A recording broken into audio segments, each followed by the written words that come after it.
So fats are one of our major macromolecules. They are hydrophobic, which means they are water-fearing. Remember that our nonpolar molecules, which share electrons equally in their covalent bonds, are known to be hydrophobic, which means they will not dissolve in water. They are water-fearing. One of our classic and most abundant fats is our triglyceride. It is made from a glycerol backbone with 3 fatty acid tails. The way that the fatty acid tails are added is by the reaction of dehydration, removal of a water, synthesis. So we remove a hydrogen and a hydroxide from the glycerol, a hydroxide from the fatty acid to create a molecule of water to form this ester linkage between the fatty acid and the glycerol backbone. Those fatty acids that are joined to the glycerol backbone can vary in length and in the number and locations of the double bonds that are in the fatty acid tails. When there are no double bonds in the fatty acid tails, that means it is saturated, it has the maximum number of hydrogen atoms that it can hold. When there are double bonds between the carbons in the fatty acid tails, it is unsaturated. Our saturated fats tend to be solids at room temperature. They are derived from animals, tend to be animal fats such as butter, which is derived from milk, or lard, which is derived from the fat of other animals. When they are unsaturated, they have kinks in the tails, which allows them not to pack together quite so tightly, so they tend to be liquids at room temperature. These are usually vegetable-derived oils, such as olive oils or canola oil. So unsaturated tend to be liquids at room temperature because of the kinking in those fatty acid tails due to the double bond. So again, our saturated, no double bonding, straight fatty acid tails packed together, solids at room temperature. With our naturally occurring unsaturated fatty acids, they are in the cis, so the hydrogens are on both sides, on the same side in the cis isomer, and they cause a kink. When we look at the trans fats, which are artificially made a lot of times by synthetically converting a saturated fat into an unsaturated by adding hydrogen, those tend to go in as a trans isomer form. And when it is in the trans form, it is actually a straight tail. So you take naturally occurring fats that would be liquid at room temperature, and now they're solid. These trans fats are in a lot of our processed foods and are probably very bad for us and help to contribute to coronary heart disease and obesity in America and around the world. Another critical fat is our phospholipids. And so we take one of those fatty acid tails off, put on a phosphorus group, remember back with our functional groups. And when we put this phosphorus head in, it makes the phosphorus head a hydrophilic molecule at this end.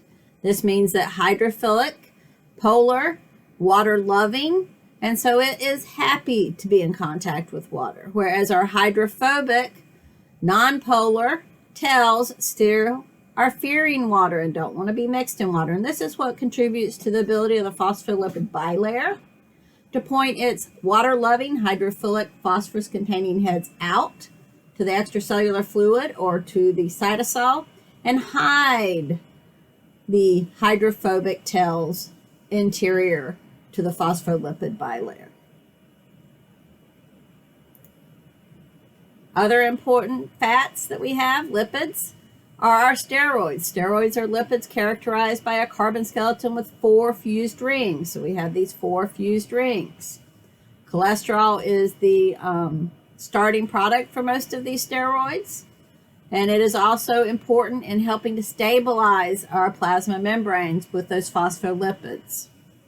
And then although cholesterol is essential in animals, high levels can also contribute to atherosclerosis or hardening of the arteries. Many steroids that are important in our lives are estrogens, in females, testosterone in males. These are some of our sex hormones. So let's watch this summary video on fats to finish out our discussion on fats. Lipids. Lipids are a diverse family of molecules that includes fats, phospholipids, waxes, and steroids such as cholesterol. One feature that all lipids share is their low solubility in water, a characteristic that is important to the functions of many lipids. Cells often contain droplets containing fats that are large lipid molecules rich in stored energy. Adipose cells in animals are almost completely filled with fat. In addition to storing energy, adipose tissue also insulates the body and cushions organs. The membranes around and within cells are made mostly of phospholipids. Cholesterol, a type of lipid called a steroid, is also a component of membranes. Butter, lard, margarine, and salad oil are composed of lipids called fats. To make a fat molecule, 3 fatty acids bind to a molecule of glycerol.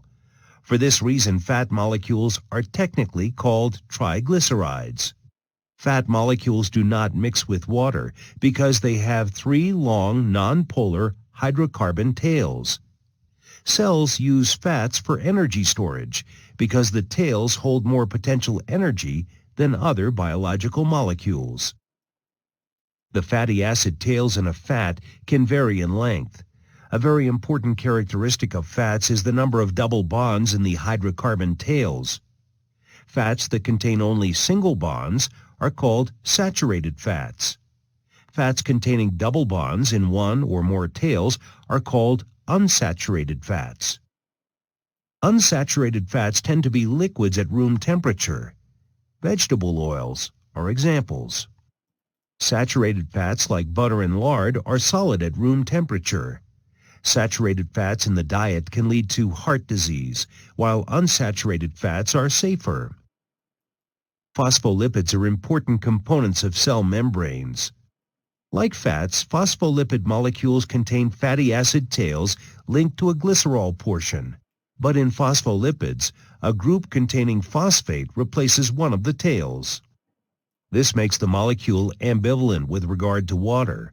Part of it is polar and mixes with water, while part of it is nonpolar and excluded from water. Lipids also include a family of molecules called steroids.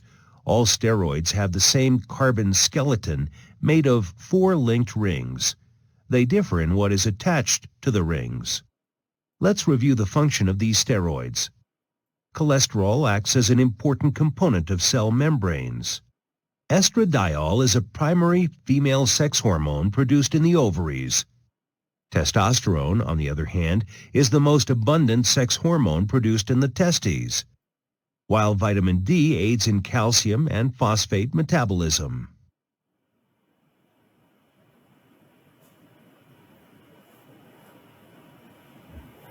All right, so that is our discussion on fats.